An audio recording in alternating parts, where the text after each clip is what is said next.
கர்த்தர் வார்த்தைக்கு நாம் செல்வோம். ஆதியாகமம் 14ஆம் அதிகாரம் 18 வாசிப்போம். அன்றியும் உன்னதமான தேவனுடைய ஆசாரியனாயிருந்த சாலேமின் ராஜாவாகிய மெல்கிசேதேக்கு அப்பமும் திராட்சரசமும் கொண்டு வந்து அவனை ஆசீர்வதித்து, வானத்தையும் பூமியும் உடையவராகிய உன்னதமான தேவனுடைய ஆசீர்வாதம் ஆபிரகாமுக்கு உண்டாவதாக, உன் சத்துருக்களை உன் கையில் ஒப்பு கொடுத்த உன்னதமான தேவனுக்கு ஸ்தோத்திரம் என்று சொன்னான். இந்த சம்பவம் நமக்கு தெரியும். 4 ராஜாக்களுக்கு விரதமாக ஆபிரகாம் போய் அவர்களை ஜெயித்து லோத்துவை விடுதலாக்கி கொண்டு வருகிறார். அப்படி வரும்போது மெல்கிசேதேக்கு உன்னதமான தேவனுடைய ஆசாரியன் இயேசுவாயிருக்கிறார். அவர் வந்து இயேசு. பழைய ஏற்பாட்டு காலத்தில் இயேசு பிரசன்னமாயிருக்கிறார். அவர் ஆபிரகாமுக்கு எதிர்பட்டு போய், வானத்தையும் பூமியும் உடையவராகிய உன்னதமான தேவனுடைய ஆசீர்வாதம் ஆபிரகாமுக்கு உண்டாவதாக, உன் சத்துருக்களை உன் கையில் ஒப்பு கொடுத்த உன்னதமான தேவனுக்கு ஸ்தோத்திரம் என்று சொன்னான். அவர் ஒரு விஷயத்தை சொல்லுகிறாரு. ஆபிரகாம் வெற்றி பெற்று வருகிறாரு. வெற்றி பெற்று வந்து கொண்டிருக்கிற அந்த ஆபிரகாமை பார்த்து மெல்கிசேதேக்கு சொல்லுகிறாரு, உனக்கு ஜெயம் கொடுத்தவர் கர்த்தர். சொல்லுங்க, ஜெயம் கொடுக்கிற தேவன். நம்ம தேவன் ஜெயம் கொடுக்கிற தேவனாக இருக்கிறார். உனக்கு ஜெயம் கொடுத்தது யாரு? கர்த்தர். உனக்கு சுகம் கொடுக்கிறது யாரு? கர்த்தர். உனக்கு ஐஸ்வர்யம் அளிக்கிறது யாரு? கர்த்தர். உனக்கு வாய்ப்பு அளிக்கிறது யாரு? கர்த்தர். எல்லாவற்றையும் செய்கிறவர் கர்த்தர். அந்த உன்னதமான தேவனுக்கு ஸ்தோத்திரம் என்று சொன்னான். அப்படி சொன்ன உடனே ஏற்கனவே ஜெயம் எடுத்துட்டாரு. ஆபிராம் ஏற்கனவே ஐஸ்வர்யவான் தான். இப்போ ஒரு வெற்றி உண்டாகுது. அப்போ மெல்கிசேதேக்கு சொல்கிறாரு, உன் சத்துருக்களை உன் கையில் ஒப்பு கொடுத்த உன்னதமான தேவனுக்கு ஸ்தோத்திரம் என்று சொன்னான். பைபிள் போட்டிருக்கு, இவனுக்கு ஆபிராம் எல்லாவற்றிலும் தசமபாகம் கொடுத்தான். எல்லாம் சொல்லுங்க, ஆபிராம் தசமபாகம் கொடுத்தான். தசமபாகம் சொன்னாலே தவறான எண்ணங்கள் வருது. ஆனால் பைபிள் நீங்கள் பார்த்தீங்கன்னா தசமபாகம் எல்லாம் கர்த்தருக்குரியது, அது கர்த்தருக்கு பரிசுத்தமானது. எல்லாம் சொல்லுங்க, தசமபாகம் பரிசுத்தமானது. ஆனால் அநேகருக்கு அதை குறித்து அசுத்தமான எண்ணங்கள் இருக்கிறது. அதை நம்ம கொஞ்சம் கிளாரிஃபை பண்ண போகிறோம். நான் என்னமோ கொடுத்து கர்த்தரை காப்பாற்றலை, அவர் ஊழியத்தை காப்பாற்றலை, அவரோட ஊழியக்காரனை காப்பாற்றலை. நமக்கு கொடுக்கிறவரே கர்த்தர் தான். நமக்கு ஆதாரமே கர்த்தர் தான். 23ஆம் வசனத்தை வாசிங்க. வானத்தையும் பூமியையும் உடையவராகிய உன்னதமான தேவனாய கர்த்தருக்கு நேராக என் கையை உயர்த்துகிறேன். அந்த சோதோம் ராஜா வந்து வெள்ளியும் பொன்னியும் குவித்து வச்சிருக்கிறான், அதை எடுத்துக்கன்னு சொல்கிறான். ஆனால் ஆபிராம் வந்து அப்படி எடுத்துக்கொள்ளாம, அப்படி எடுத்துக்கிட்டால் என்ன ஆயிரும்? ஆபிராமை ஐஸ்வர்யனாக்கின் என்று நீ சொல்லாதபடிக்கு அவர் நாம மகிமைப்பட வேண்டும். பணம் வருதுன்னு ஏற்றுக்கிறாம, இல்லை இதை செஞ்சால் கர்த்தர் என்ன செய்யாது, மகிமைப்படாது. நான் ஒன்று பண்ணுறேன், எனக்கு அவர் ஜெயம் கொடுத்தாரு, நான் அவர்கிட்ட தசமபாகத்தை கொடுத்துருக்கிறேன், இப்போ நான் ஒன்று பண்ணுறேன், அந்த வானத்தையும் பூமி உடையவராகிய உன்னதமான தேவனாகிய கர்த்தருக்கு நேராக என் கையை உயர்த்துகிறேன். சொல்லுங்க, வானத்தையும் பூமியையும் உடையவராகிய உன்னதமான தேவனாகிய கர்த்தருக்கு நேராக என் கையை உயர்த்துகிறேன். அப்படின்னா என் எதிர்பார்ப்பு எங்க இருக்குன்னு கேட்டா, கர்த்தர் எனக்கு கொடுப்பார். மெல்கிசேதேக்கும் சொல்றாரு, ஆபிரகாமும் சொல்றாரு, வானத்தையும் பூமியும் உடையவராகிய உன்னதமான தேவன். நீங்க காணிக்கை கொடுக்கறது, நீங்க காணிக்கை கொடுக்குறீங்களே, ஒருத்தர் வாங்குறாரே, அவர் சாதாரண ஆள் கிடையாதுங்க. அவர் வானத்துக்கும் பூமிக்கும் சொந்தக்காரர்.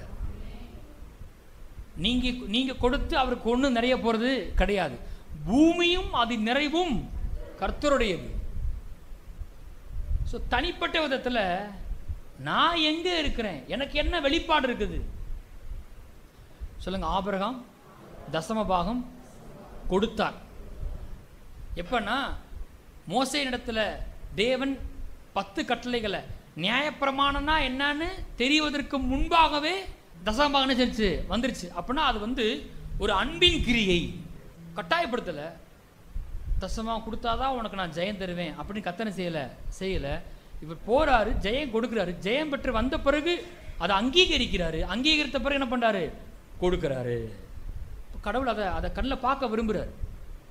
ஆபிரகாமுடைய பேரன் என்னது? ஆபிரகாமுடைய பேரன் யாக்கோபு. அந்த யாக்கோபு வந்து என்ன செய்யாரு பாருங்களேன், வாசிங்க. ஆதியாம் 28ஆம் அதிகாரம் 22ஆம் வசனம். நான் தூணாக நிறுத்தின இந்த கல் தேவனுக்கு வீடாகும், தேவரீ எனக்கு தரும் எல்லாவற்றிலும் உமக்கு தசமபாகம் செலுத்துவேன் என்று சொல்லி பொருத்தனை பண்ணி கொண்டான். கர்த்தர் என்ன ஆசீர்வதிச்சார் அப்படின்னா, தேவரீர் எனக்கு தரும் எல்லாவற்றிலும், யார் கொடுக்குறா? தேவரீர். தேவரீர் எனக்கு தரும் எல்லாவற்றிலும் தசமபாகம் செலுத்துவேன். சொல்லுங்க, தசமபாகம் செலுத்துவேன். யார் செலுத்தி இருக்கிறா? ஆபிரகாமுடைய பேரன் யாக்கோபு தசமபாகம் செலுத்தி இருக்கிறார். நீங்க சொல்ற யாக்கோபு செலுத்தல. பாஸ்டர் எங்க வீட்டுக்கு போயினாலும் ஒரு ஜேக்கப் இருக்கார், அவர் செலுத்தல, அவர் வேணான்றாரு பாஸ்டர். நான் அந்த ஜேக்கப்பை பத்தி பேசல, இந்த ஜேக்கப் பத்தி பேசுறேன். இந்த ஜேக்கப் என்ன பண்ணிருக்காரு? தேவரீர் எனக்கு தரும் எல்லாவற்றும் தசமபாகம் செலுத்துவேன் என்று சொல்லி பொருத்தனை பண்ணி கொண்டான். எந்த சூழ்நிலை பண்ணி கொண்டான்னு கேட்டா, அவன் கையில ஒண்ணுமே இல்லை. அவனே சொல்றான், கோலும் கையுமாய் இந்த யோர்தானை கடந்து போனேன். கையில ஒண்ணுமே இல்லை. அப்ப சொல்றான், வனாந்தரத்தில் கல்ல தலைக்கு வச்சு படுத்திருக்கிறான். ஒரு என்கவுண்டர் உண்டாகுது. நான் சொல்றேன், உனக்கு என்கவுண்டர் உண்டாகும். ஆமென். கர்த்தர் உன்னை சந்திப்பார். தனிப்பட்ட விதத்தில் கர்த்தர் இங்க இருக்க எல்லாரையுமே சந்திப்பார். அப்படி ஒரு தருணம் உண்டாக வேண்டும். அப்படி உண்டாகும். இது ஒரு ஏமாத்து பேரொழி பாருங்க. யாக்கோபு அவன் சகோதரனை சொன்னான், அவன் எத்தன் சரியாத்தான் இருக்குது. கூலை கொடுத்து சேஷ்டபுத்திர பாகத்தை வாங்கிட்டான்.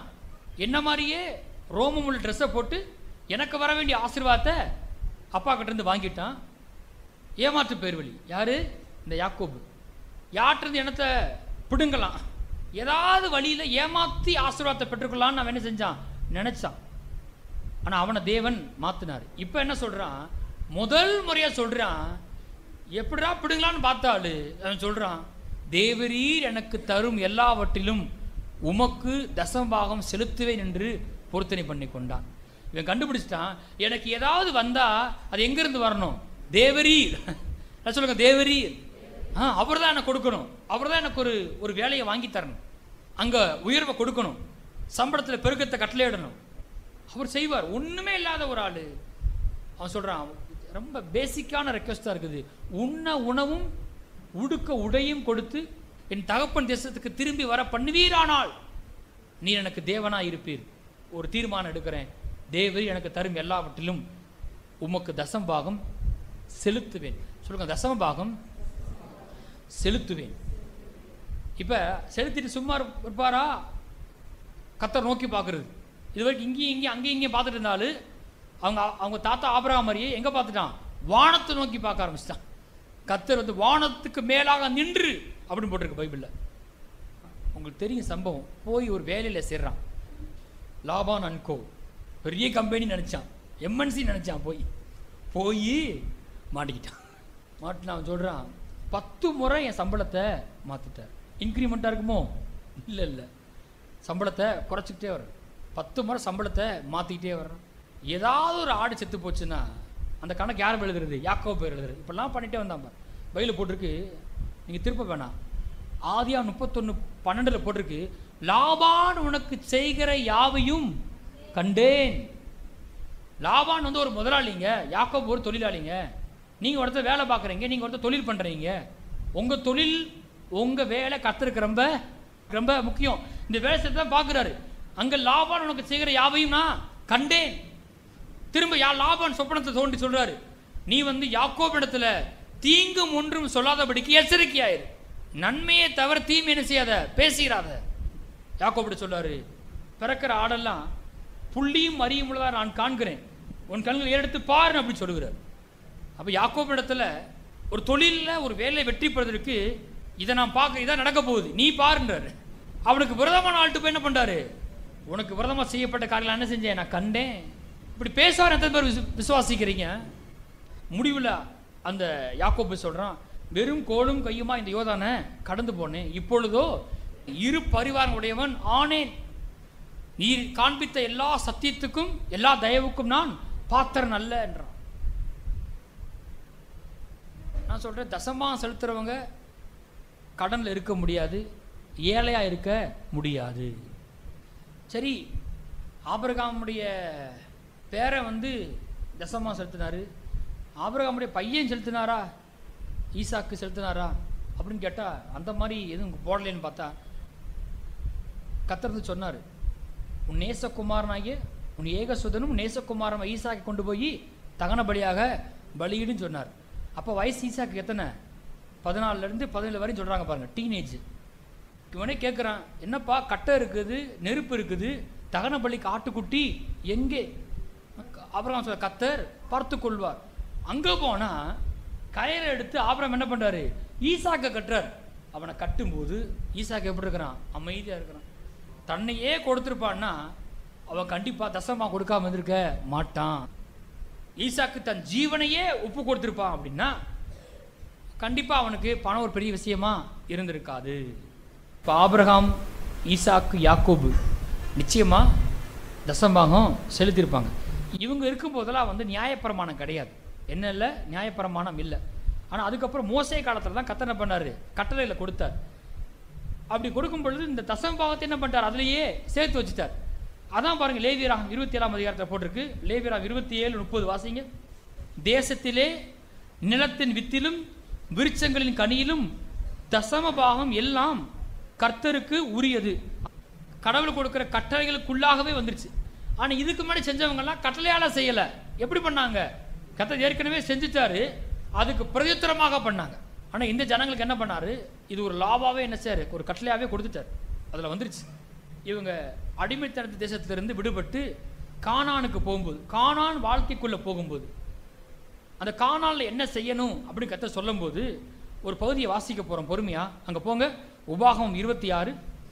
உன் தேவனாய கர்த்தர் உனக்கு சுதந்திரமாக கொடுக்கும் தேசத்தில் நீ போய் சேர்ந்து அதை கட்டிக்கொண்டு அதில் வாசம் பண்ணும்போது, உன் தேவனாய கர்த்தர் உனக்கு கொடுக்கும் உன் தேசத்தில் நீ பயிரிடும் நிலத்தின் கனிகளில் எல்லாம் முந்தின பலனை எடுத்து ஒரு கூடையிலே வைத்து உன் தேவனாய கர்த்தர் தமது நாமம் விளங்கும்படி தெரிந்து கொண்டிருக்கும் ஸ்தானத்திற்கு போய். 2ஆம் வசனத்தை கொஞ்சம் பொறுமையாக கவனிங்க, என்ன போட்டிருக்குது? உன் தேவனாய கர்த்தர் உனக்கு கொடுக்கும் உன் தேசத்தில் நீ பயிரிடும் நிலத்தின் கனிகளில் எல்லாம் என்ன போட்டிருக்கு, முந்தின பலனை என்ன செஞ்சு சொல்லுங்க சத்தமா, எடுத்து ஒரு கூடையிலே வைத்து உன் தேவனாய கர்த்தர் தமது நாமம் விளங்கும்படி தெரிந்து கொண்டிருக்கும் ஸ்தானத்திற்கு போய். எப்படி போட்டிருக்கு பாருங்க. கடவுள் என்ன பிளஸ் பண்ணியிருக்காரு. நீ கானானுக்கு போன பிறகு என்ன பண்ணு, அங்கே நீ விதையை விதைக்கும் போது அறுவடை உண்டாகும். அதில் முந்தின பலனை என்ன செய்ய, எடு. ஃபர்ஸ்ட் என்ன செஞ்சிரு, முந்தின பலனை எடுத்து கூடையில வச்சு உன் தேவனாய கர்த்தருடைய நாமம் விளங்கும்படி தெரிந்து கொண்ட ஸ்தானத்திற்கு போ. அப்ப சபைன்றது அவர் நாமம் விளங்கும்படி அவர் தெரிந்து கொண்ட ஸ்தலம், ஸ்தானம். அங்க நீ என்ன செய்ய, போ. வாசிக்கலாமா? அந்நாட்கள் இருக்கும் ஆசாரியனிடத்தில் சென்று அவனை நோக்கி, கர்த்தர் எங்களுக்கு கொடுக்க நம்முடைய பிதாக்களுக்கு ஆணையிட்ட தேசத்தில் வந்து சேர்ந்தேன் என்று இன்று உம்முடைய தேவனாய கர்த்தருடைய சந்நிதியில் அறிக்கை இடுகிறேன் என்பாயாக.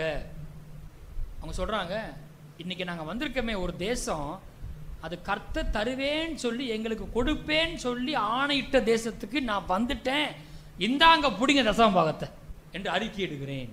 நான் சொல்றேன், நீங்க பாலும் தேனும் ஓடுகிற நலமும் விசாலமான இடத்துக்கு வந்து சேர்ந்தீர்கள்.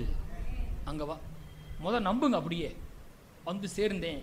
அப்புறம் கீழே கொஞ்சம் போட்டிருக்கு, கொஞ்சம் பின்னாடி சிந்திக்க சொல்றார் ஆண்டவர். அதை வாசிக்கலாமே? வாசிங்க. 4 அப்பொழுது ஆசாரியன் அந்த கூடையை உன் கையிலிருந்து வாங்கி அதை உன் தேவனாய கர்த்தரின் பலிபீடத்திற்கு முன்பாக வைக்க கடவன். அப்பொழுது நீ உன் தேவனாய கர்த்தருடைய சந்நிதியில் நின்று வசனித்து சொல்ல வேண்டியது என்னவென்றால், இதெல்லாம் சொல்லணுமா? வாசிப்போமா? அதை என் தகப்பன் அழிவுக்கு நேரான சீரியா தேசத்தானா இருந்தான். அவன் கொஞ்சம் ஜனங்களோடே எகிப்துக்கு போய் அவ்விடத்தில் பரதேசியாய் சஞ்சரித்து அங்கே பெரிய பலத்த திரட்சியான ஜாதியானான். எகிப்தியர் எங்களை ஒடுக்கி எங்களை சிறுமைப்படுத்தி எங்கள் மேல் கடினமான வேலையை சுமத்தின போது எங்கள் பிதாக்களின் தேவனாய கர்த்தரை நோக்கி கூப்பிட்டோம். கர்த்தர் எங்கள் சத்தத்தை கேட்டு எங்கள் சிறுமையும் எங்கள் வருத்தத்தையும் எங்கள் ஒடுக்கத்தையும் பார்த்து எங்களை பலத்த கையினாலும் ஓங்கி புயத்தினாலும் மகா பயங்கரங்களினாலும் அடையாளங்களினாலும் அற்புதங்களினாலும் எகிப்திலிருந்து புறப்பட பண்ணி எங்களை இவ்விடத்துக்கு அழைத்து கொண்டு வந்து பாலும் தேனும் ஓடுகிற தேசமாகி இந்த தேசத்தை எங்களுக்கு கொடுத்தார். யார் கொடுத்தா? கர்த்தர் கொடுத்தார். எங்க இருந்தோம்? அடிமைத்தனத்தில் இருந்தோம். ஆனால் இப்போ எங்கே வந்திருக்கிறோம்? பாலும் தேனும் ஓடுகிற தேசமாய் இந்த தேசத்தை எங்களுக்கு கொடுத்தா. எத்தனை பேர் கர்த்தர் கொடுப்பார்? ஆமென். அந்த இடத்துக்கு உங்களை கொண்டு வருவார். இப்பொழுதும் இதோ கர்த்தாவே, தேவரீர் எனக்கு கொடுத்த நிலத்தினுடைய கனிகளின் முதற் பலனை கொண்டு வந்தேன் என்று சொல்லி அதை உன் தேவனாய் கர்த்தருடைய சந்நிதியில் வைத்து உன் தேவனாய் கர்த்தருடைய சந்நிதியில் பணிந்து நீயும் லேவியனும் உன்னிடத்தில் இருக்கிற பரதேசியும் உன் தேவனாய கர்த்தர் உனக்கும் உன் வீட்டாருக்கும் அனுகிரகம் பண்ணின சகல நன்மைகள் நிமித்தம் சந்தோஷப்படுவீர்களாக. அடிமையாக கடந்தவங்க கர்த்தர் எங்களை ஜெபத்தை கேட்டு உடன்படிக்கை நினைவு கூர்ந்து அற்புதம் செஞ்சு எங்களை விடுதலையாக்கி இந்த கானான் தேசத்தை கொண்டு வந்திருக்காரு. எங்களை கொண்டு சேர்த்தவர் அவர் தான். இப்போ இந்தாங்க பிடிங்க. இப்போ நான் ஒன்று பண்ணுறேன், தேவரீர் எனக்கு கொடுத்த இந்த முதற் பலனை அவடத்தை நான் என்ன செய்கிறேன்? கொடுக்குறேன். நான் சொல்கிறேன், வேலை கிடைக்கும் இயேசு நாமத்தினால. உயர்ந்த ஸ்தானத்தை கொண்டு போய் நிறுத்துவார் கர்த்தர். கர்த்தரே செய்வார். கீழே கிடக்கலாம், ஆனால் கர்த்தர் கொண்டு போய் நிறுத்துவார். அப்போ செய்ய வேண்டிய காரியம் என்ன தெரியுமா? கர்த்தாவே, நீர் உம்முடைய நாமும் தெரிந்து கொண்ட ஸ்தானம், நீர் என்ன வைத்த ஆலயம், நான் என்ன செய்ய போகிறேன்? தசமபாகத்தை கொடுக்க போகிறேன். இங்கே சர்ச்சில் ஒரு சகோதரர் இருக்கார் பாருங்க. அவங்களுக்கு 2 பிள்ளைங்க. அந்த 2 பிள்ளைகள் படித்து முடிச்சுட்டாங்க. பையன் படித்து முடிச்சுன்னு வேலை கிடச்சிருச்சு. இப்போ அந்த பையன் சாட்சி கொடுக்குறான்.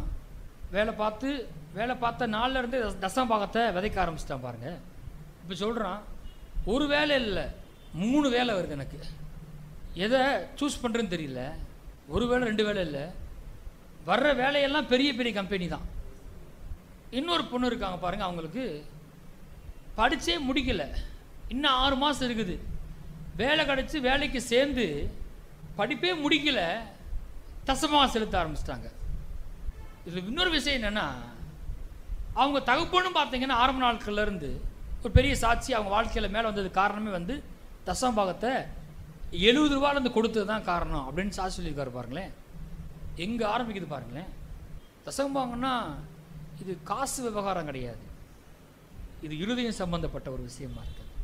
கடவுளுடைய பிரமாணம், அவருடைய கட்டளைகள்.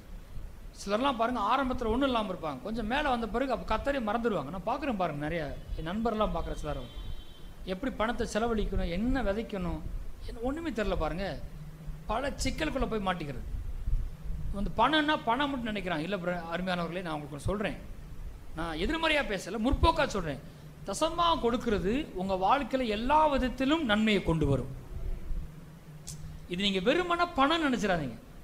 இந்த 5 போட்டால் 10, 10 போட்டால் 100 அந்த கதை கிடையாது. இது உன் தேசம் விரும்பப்படத்தக்க தேசமாக இருக்கும். கனிகளை பச்சிக்கிறவனை உங்கள் நிமித்தம் நான் கண்டிப்பேன், பச்சித்த வருஷங்களின் விளைவை திரும்ப அளிப்பேன். இது எல்லாவற்றையும் பாதிக்கும். நீங்கள் தசமபாகத்தை வெறுமனா பணம் தான் நினைச்சீங்கன்னா அது ஆழத்தை நீங்கள் என்ன செய்யல, இன்னும் புரிந்து கொள்ளவில்லை. அப்போ ஆபிரகாம் கொடுத்தாரு, ஈசாக் கொடுக்கறனா தான் இருந்திருப்பான், யாக்கோபு செலுத்தினாரு. இங்கே இஸ்ரவேல் ஜனங்கள் என்ன பண்ணுறாங்க? கர்த்தர் நாமும் தெரிந்து கொண்ட ஸ்தானத்துக்கு முதல்ல அந்தாங்க பிடிங்க, அடிமையாக இருந்த என்ன கர்த்தர் இங்கே கொண்டு வந்துட்டாருன்னு சொல்லி என்ன பண்ணுறாங்க?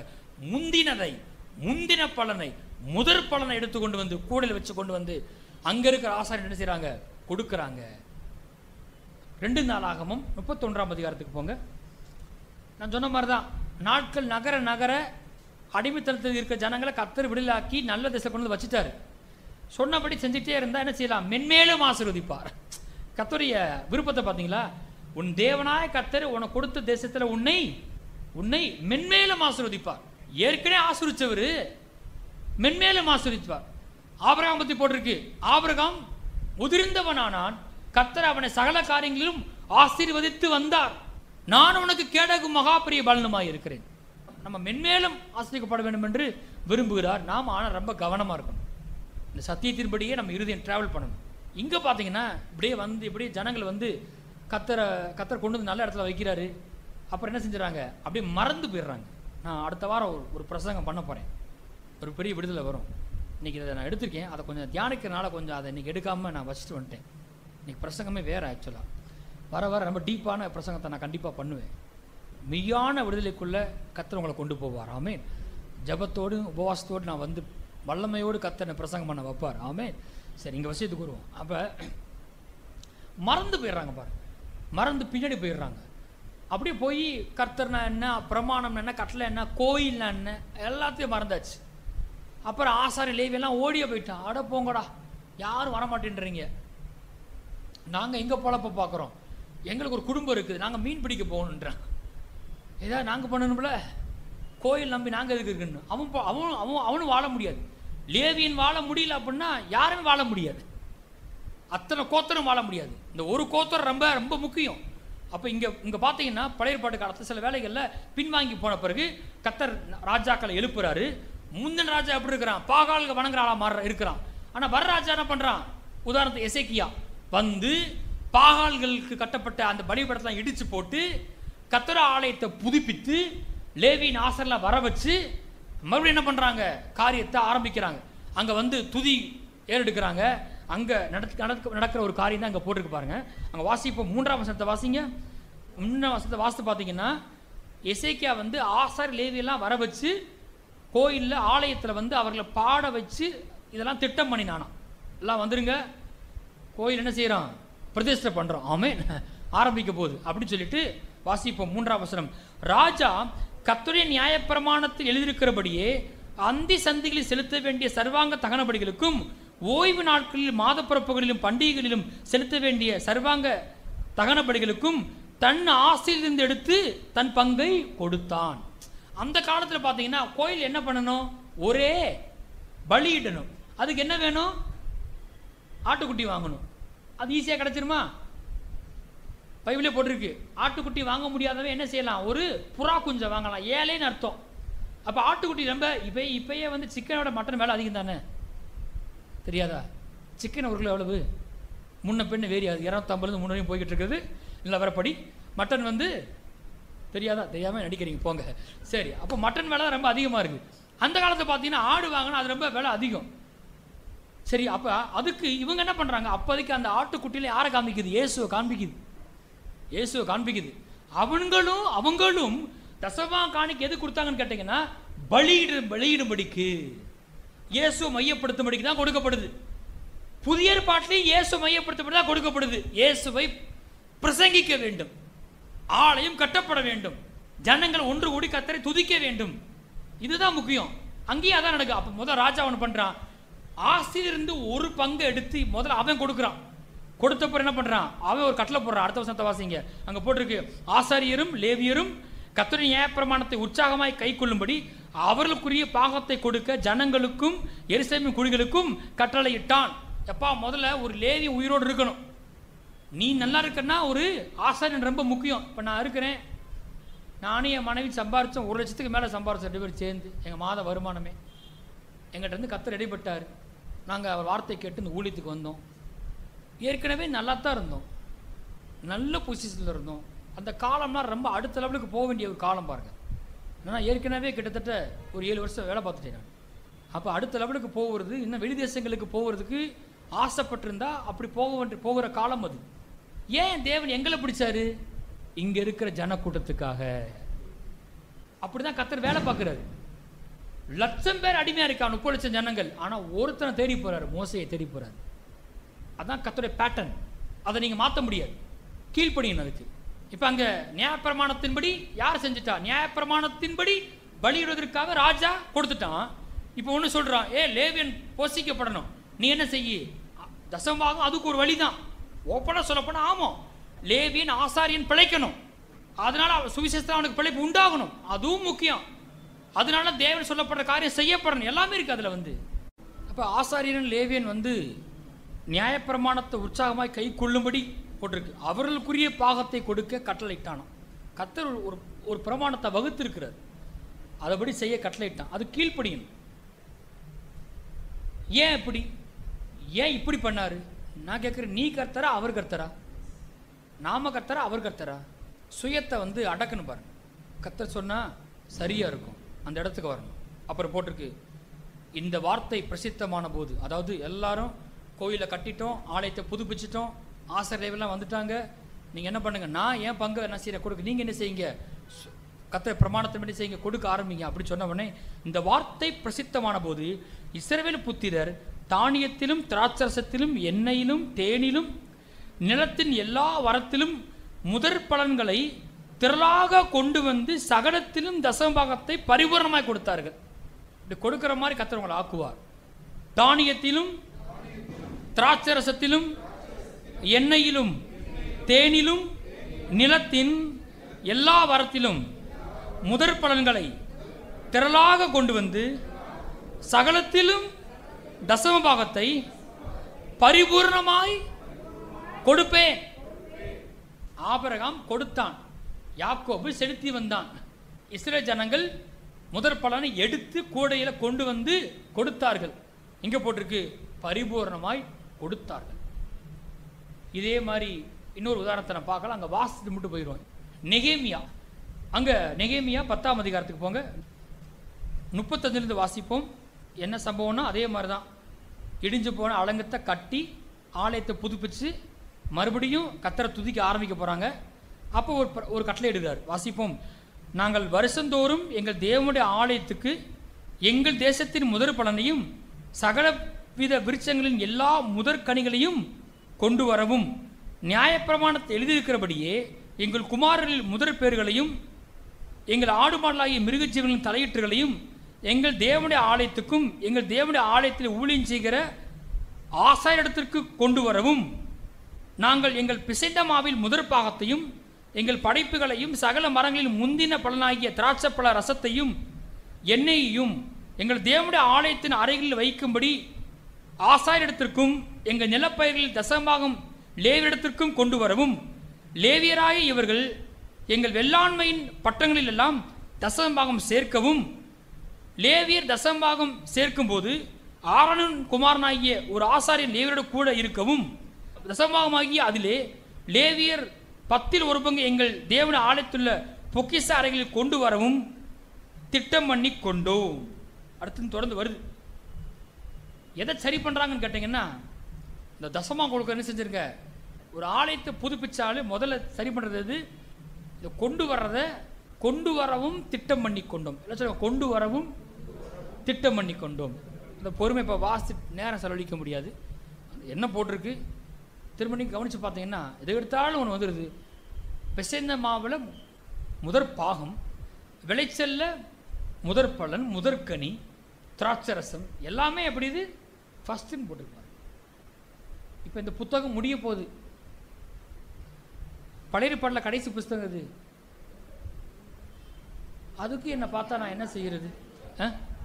மல்கியா அங்கே போட்டிருக்கு. மல்கியா 3ஆம் அதிகாரத்தில் 8ஆம் வசனத்தை போட்டிருக்குது. மனுஷன் தேவனை வஞ்சிக்கலாமா? நீங்களோ என்னை வஞ்சிக்கிறீர்கள். எதிலே உண்மை வஞ்சித்தோம் என்கிறீர்கள். நல்லா கவனிங்க, பழைய ஏற்பாட்டு புஸ்தகம் முடிய போகுது. அங்கே போட்டிருக்குது. கொஞ்சம் வர வர ரொம்ப டீப்பாக போயிடுச்சு. ஆரம்பத்தில் ஆபிரகாம் கட்டாயத்தால் என்ன செய்யலை, கொடுக்கல. ஆபிரகாம், ஈசாக்கு, யாக்கோபு என்ன பண்ணுறாங்க, கொடுத்ததுனால கொடுத்தாங்க. நீ கொடுக்க போது நான் கொடுப்பேன்னு பொருத்தனை பண்ணாங்க. அதுக்கப்புறம் கர்த்தர் அடிமைத்தனத்திலிருந்து ரெஸ்டோர் பண்ணி நல்ல தேசத்தை கொண்டு போன பிறகு அவர் கொடுத்ததுனால கொடுத்தாங்க. எல்லாமே அவர் கொடுத்தது தானே செய்யறாங்க, கொடுக்குறாங்க. இப்படியே வந்துட்டே இருந்தது. ஒரு சமயம் கர்த்தரே கேட்குறாரு, நீங்கள் என்ன வஞ்சிக்கிறீங்க அப்படின்னு கேட்குறாரு. இப்போ உரிமையை வைக்கிறாரு. தசமபாகம் எல்லாம் கர்த்தருக்கு உரியது. இப்போ அவர் ஒரு கட்டாயமாக இடத்துல கேட்குற மாதிரி இருக்குது. என்ன, மனுஷன் தேவனை வஞ்சிக்கலாமா? நீங்களோ என்னை வஞ்சிக்கிறீர்கள். ஒளிச்சு வைக்கிறீங்க, மறைக்கிறீங்க, ஹைட் பண்றீங்க. இதிலே உண்மை வஞ்சித்தோம் என்கிறீர்கள். தசமபாகத்திலும் காணிக்கையிலும் தானே. அவர் ஜபத்தில் உபவாசத்தில் அப்படிலாம் வரல, ஓப்பனாக அடிச்சுட்டாரு, கூசாம சொல்றாரு. என்னங்க எப்படி சொல்றீங்க அப்படின்னு கேட்டா, அன்னைக்கு ஜப குறைவு, உபவாசம், அதை பற்றி பேச. தசமபாகத்திலும் காணிக்கையிலும் தானே. இப்போ சொல்றாரு, என் ஆலயத்தில் ஆகாரம் உண்டாயிருக்கும்படி தசமபாகங்களை எல்லாம் பண்டசாலையிலே கொண்டு வாருங்கள். உங்களுக்கெல்லாம் தெரிஞ்சிருக்கும். நான் இது இன்னும் வெளிப்பாடு வரும் பொழுது நீங்கள் கர்த்தர்கிட்ட கொடுப்பீங்க. நான் சொல்கிறேன், கர்த்தர் உங்களுடைய திட்டமாய் ஆசீர்வதிப்பார், தெளிவான வெளிச்சத்தோடு. ஏன்னா இது ரொம்ப முக்கியம். இது வாழ்க்கையின் நிறைய பகுதிகளை பாதிக்குது. நான் தான் சொல்கிறேன், இதை இந்த விஷயத்தை பணத்தில் ஒரு மனுஷன் கர்த்தர்கிட்ட கொடுக்கறதுக்கு விடுதலை ஆயிட்டான் அப்படின்னா அவன் நம்பி கர்த்தர் எதையும் கொடுப்பார். ஒன்று, அவனும் அடுத்த லெவலுக்கு என்ன செய்வான், முன்னேறி செல்வான். இதுவே கொஞ்சம் பேஜாராக போய் சொல்லுவாங்களே, பேஜாராக இருக்குன்னு சொல்லுவாங்களே, அது மாதிரி இருந்தால் இந்த இடத்துல பேஜாராக இருக்கக்கூடாது. பழைய பாட்டு முடிஞ்சிச்சு, புதிய பாட்டில் போய் வாசித்து முடிச்சிடுமா? புதிய பாட்டு வசனத்தை வாசிங்க. ஏசு என்ன சொல்கிறான்னு வாசித்து முடிச்சிடும். மத்தேயு 23:23. மாயக்காரராகிய வேத பாரகரே, பைபிள் வச்சுக்கலாம் திட்டுறாரு. மாயக்காரராகிய வேத பாரகரே, பரிசேயரே, உங்களுக்கு ஐயோ, நீங்கள் ஒரு தலாமிலும் வெந்தயத்திலும் சீரகத்திலும் தசமபாகம் செலுத்தி நியாயப்பிரமாணத்தில் கற்பித்திருக்கிற விசேஷித்தவைகளாகிய நீதியையும் இரக்கத்தையும் விசுவாசத்தையும் விட்டு விட்டீர்கள். இங்கே ஒரு விஷயம் நடந்து போச்சு. நியாயப்பிரமாணம் இதை மாத்திரம் செய்யலை, சொல்ல ரெண்டையும் சொல்லுது. நியாயப்பிரமாணத்தில் இரக்கத்தை, விசுவாசத்தை, நீதியை, நியாயத்தை, அன்பை சொல்லுது. கடைசியில் அதனை செஞ்சீங்க, விட்டுவிட்டீங்க. எதை பிடிச்சிக்கிட்டீங்க? தசமாதத்தை பிடிச்சிக்கிட்டீங்க. கடுகளை கொண்டு வந்தியா? கடுகு விளைஞ்சிரு உங்கள் வீட்டில் 10ல் 1 கொண்டு வந்தியா? அதை பிடிச்சிக்கிட்டியே. இதை நீ விட்டுட்டியே. உடனே ஆண்டவர் வந்து, இனிமேல் தசம்பாகமே வேண்டாம் போங்க, அதையும் பிடிச்சிக்கிட்டு இருக்கீங்க, அதை விட்டுருங்க. நீதியை பிடிங்க, நியாயத்தை பிடிங்க, விசுவாசத்தை பிடிங்க அப்படின்னு சொல்லல. என்ன சொல்றாரு? வாசிங்க. இவைகளையும் செய்ய வேண்டும், அவைகளையும் விடாதிருக்க வேண்டும். சொல்லுங்க. இவைகளையும் செய்ய வேண்டும், அவைகளையும் விடாதிருக்க வேண்டும். அந்த அவைகளில் விடாதிருக்க வேண்டும் எதில் வருது? எதை வருது? விடாதிருக்கிறது எது சொல்ல குறிக்கிறாரு? தசமபாகத்தான் குறிக்கிறாரு. தசமபாகம் கொடுக்கறத விடாதிருக்க வேண்டும். இவைகளையும் செய்ய வேண்டும். அன்பு, இரக்கம், நியாயம், விசுவாசம், கர்த்தர் மேல பற்று, அது முக்கியத்துவம் கொடுக்கணும். இதை வந்து கட்டளையாக மட்டும் இருக்க பிடிச்சுக்கிட்டு, அதான் அவன் சொன்னான் ஒருத்தன், நான் என் சம்பாத்தியத்திலெல்லாம் தசபாகம் செலுத்தி வருகிறே, அதை போய் நீதியாக மாற்ற பார்க்குறான். அப்போ தான் அது பிரச்சனை. அது அதுக்காக கொடுக்கப்படலை. இன்னொருத்தன் சொல்கிறான், பாவியா என் மேலே கிருபையாயிரும். அப்போ தசமாக அடிபட்டு போச்சு. அது சரியாக புரிஞ்சுக்கணும். பேலன்ஸ் ரொம்ப முக்கியம். இவைகளையும் செய்ய வேண்டும், அவைகளையும் விடாதிருக்க வேண்டும். தசமாக கொடுக்கன்றதுக்காக நான் என்ன வேணால் செய்வேன். தசமாக கொடுக்க நான் தைரியம் வர முடியும். அந்த இடம் இது கிடையாது. அப்போவே தசமா தப்பாக பயன்படுத்தின்னு அர்த்தம். தசமான் என்னன்னா, கர்த்தர் என்னை ஆசீர்வதிக்கிறார், அவரை ஆதாரம் என்று நிரூபிக்கும்படி, அவரை கனம் பண்ணும்படி நான் கொடுக்குறேன், அவர் என்னை மென்மேலும் ஆசீர்வதிப்பார். லூக்கா 11:42. இதெல்லாம் புதிய பாட்டெல்லாம் போட்டிருக்கு. இயேசு சொல்லிட்டு இருக்காரு, பரிசேயரே உங்களுக்கு ஐயோ, நீங்கள் ஒருத்தலாம் மறுகொழுந்து அடப்பாவிகளா. மறுகொழுந்து முதலில் சகலவித பூண்டுகளிலும் தசம்பாகம் கொடுத்து நியாயத்தையும் தேவ அன்பையும் விட்டு விடுகிறீர்கள். இவைகளையும் செய்ய வேண்டும், அவைகளையும் விடாதிருக்க வேண்டுமே. தசம்பாகம் கொடுத்துப்பட்டு தேவ அன்பை விட்டுப்பட்டையே. சொல்லுங்க. இவைகளையும் செய்ய வேண்டும், அவைகளையும் விடாதிருக்க வேண்டுமே. ஆதியில் ஆபிரகாம் ஆரம்பிச்சாரு அந்த தசமபாகம், அதை என்ன செய்யக்கூடாது? விடாதிருக்க வேண்டுமே. அப்புறம் இன்னொன்று, தேவ அன்பில் நடக்கணுமே, இரக்கத்துக்கு முக்கியத்துவம் கொடுக்கணுமே, நீதி நியாயத்துக்கு முக்கியத்துவம் கொடுக்கணுமே, அவன் நீதியை விட நம்ம நீதி ரொம்ப அதிகமாக இருக்கணுமே அப்படின்னு கொண்டு வந்து, அப்போ இயேசுன்னு சொல்லிட்டார். அப்போ தசமாக இல்லைன்னு சொல்ல முடியாது. ஒருவேளை நீங்கள் நாங்கள்லாம் புதிய பாட்டு ஜனங்கள், கிருபை கீழ்ப்பட்டவர்கள், தசமபாகம் இல்லை அப்படின்னு நீங்கள் சொன்னீங்கன்னா, உங்களுக்காக ஒரு வசனத்தை காண்பிச்சு முடிக்க விரும்புகிறேன். சரியா?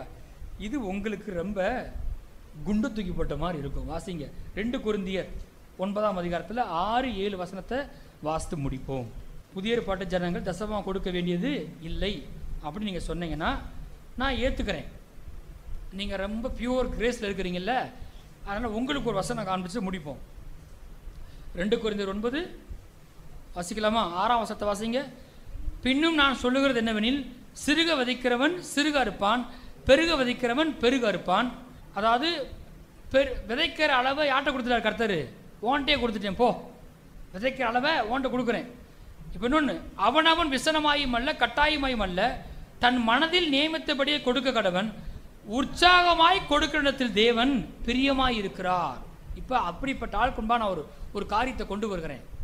உற்சாகமாய் கொடுக்கிற இடத்தில் தேவன் பிரியமாக இருக்கிறார். பைபிள் போட்டிருக்கு, தேவன் தம்முடைய ஒரே பேரான குமாரன் விசுவாசிக்கிறவன் எவனோ அவன் கெட்டு போகாமல் நித்திய ஜீவனை அடையும்படிக்கு அவரை தந்தரில் இவ்வளவா இவ்வளவு அன்பு கூர்ந்தார். தேவன் தம்முடைய சிறந்த ஈவாகிய இயேசுவே கொடுத்துட்டார். இயேசுவை கொடுத்ததுனால தான் நீங்க என்ன செய்யப்பட்டீங்க? ரட்சிக்கப்பட்டீங்க. இப்ப வேதம் சொல்லுது, நான் உனக்காக என்ன கொடுத்துருக்கேன்? ஜீவனே கொடுத்துருக்கேன். என் சிறந்த ஈவு இயேசுவே கொடுத்துருக்கிறேன். இப்போ நீ வந்து என்கிட்ட கேள்வி கேட்குற, தசமா கொடுக்கணுமா? தசமா கரெக்டாக எடுத்து வச்சுட்டேன்னா, ஐயோ ஒரு ரூபா கூட போகுது பார்த்து 100 ரூபாய் நோட்டு எடுத்துக்கிட்ட அவக்குன்னு அப்படி ஆளாக இருக்க போறியா? புதிய பாடு எங்கே ஒன்று நிறுத்தி கேட்குது, ஓ நீ இதில் ரொம்ப கரெக்டாக லைன் போட்டு கோடு போட்டு வாழ போறியா? விதைக்கிறதில்ல. நான் உனக்கா என் குமாரனையே கொடுத்துருக்குறேன். தம்முடைய சொந்த குமாரன்னு பாராமல் அவரையே நமக்காக ஒப்பு கொடுத்திருப்பார் என்றால் அவரோடு கூட மற்ற எல்லாவற்றையும் அருளாதிருப்பது எப்படி? அப்படிப்பட்ட ஜனங்களா இருக்கிற நாம, அவங்கெல்லாம் ஆபிரகாம் வந்து கர்த்தர் கொடுத்தாருன்னா கொடுத்தாரு. என்ன கொடுத்தாரு? வெற்றி கொடுத்தாரு யுத்தத்தில். நமக்கு என்ன கொடுத்தா தெரியுமா? இயேசுவே கொடுத்துருக்கிறாரு. அப்போ எனக்கு எவ்வளோ பெரிய ஒரு உற்சாகமான ஒரு இருதயம் இருக்குன்னு எனக்கு அவரை கனம் பண்ணும்படி எனக்கு கொடுத்த தேவன் நான் கொடுக்குறேன், எனக்காக நான் கொடுக்குறேன், இந்த பிரமாணத்தை நான் கனம் பண்ணுறேன் அப்படின்னு இன்னும் அதிகப்படியாக தான் போகணுமே தவிர அந்த 10% என்ன செய்யக்கூடாது? குறையக்கூடாது. அது அட்லீஸ்ட் பேசிக்கு. தசமாக கொடுக்கறது ரொம்ப பேசிக். அதுவே சிலருக்கு விளங்குறது இல்லை. கொடுக்கணுமா?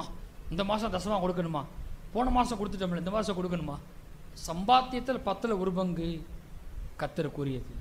புதிய ஏற்பாடு ஜனங்கள்கிட்ட கர்த்தர் நமக்கு சொல்றாரு, இயேசுவே கொடுத்துட்டேன், நீ அதில் ஒரு அளவு என்ன செய்யாத, நிர்ணயம் பண்ணாத, ராஜ்யத்துக்கு நிறைய கொடுக்கணும், நீ என்ன செய்ய ஆசைப்படு. கர்த்தர் சொல்றாரு, நான் வானத்தின் மதகுகளை திறந்து இடங்கொள்ளாமற் போக மட்டும் ஆசீர்வாதத்தோர் மீது வர்ஷிக்க பண்ணுவேன். கொடுக்கறதுல அளவை வைக்காதீங்க. கர்த்தத்தை கொடுக்கறதுல நான் சொல்றேன், நீங்க இதை பழகிட்டீங்கன்னா கொடுத்து வாங்க, கொடுத்து வாங்க, கொடுத்து வாங்க பழகிடும் உங்களுக்கு. கர்த்தர் என்ன சொன்னா கொடுப்பீங்க. ஆபிரகாம் பணத்தை கொடுத்தாரு, அப்புறம் என்ன பண்ணாரு? ஈசாக்கே கொடுத்துட்டாரு. சரி சொல்லுவாங்க, நான் ஆண்டவருக்காக உயிரே கொடுப்பேன். அது அப்படி ஒர்க் அவுட் ஆகாது. முதல்ல பணத்துல ஒரு விடுதலை வரணும். அதை கொடுக்கறதுக்கு நான் வந்து சந்தேகப்படவே கூடாது. தேவரி எனக்கு தரும் எல்லாவற்றிலும் தசம்பாகம் செலுத்துவேன். அது மாத்திரமல்ல, உற்சாகமாக கொடுப்பேன், பெருக விதைப்பேன்.